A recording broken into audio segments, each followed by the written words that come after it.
Guys welcome to my mini blog Mochi Bhuban Keonjhar district to belong करे ओडिशा बाहर को आसचे काम करने हैदराबाद एवं तो सका सका उठी जाइए 5:30 होती आ गाइस उठी सारापर फास्ट मुझे देखिली जे समस्ते सांकुला मैंने शोई पड़ते मुझे आउ थे मुझे शोई पड़ी। डिप्रेशन। मैं डिप्रेशन में। डिप्रेशन में रहता हूँ हमेशा, अभी मैं डिप्रेशन में हूँ। माँ कसम।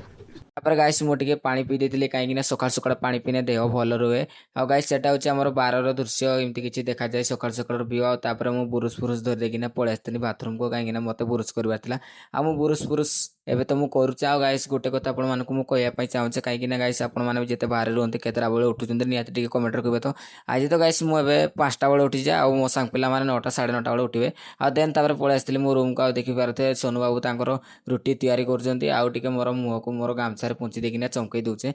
आ कहीं गाइस मुझे पानी भिजई मुह धोई देते तो मोर मुह को से मुझे गामछार पुंची दूचे। आ गाइस मोर सांग पिला जिते अच्छा ना गधुरा भाया शोचे जिते उठिले भी उठुना टोटाली रुटी फुटी इे तैयारी सारे उठिकी खाइबे। आ गाइस आपण मैंने भी केतटा बेले उठी निहती कमेंट कहे देखा नेक्स्ट मिनी ब्लॉग रे। आ गाइस एबे तो मुझे शोचे रही जय जगन्नाथ।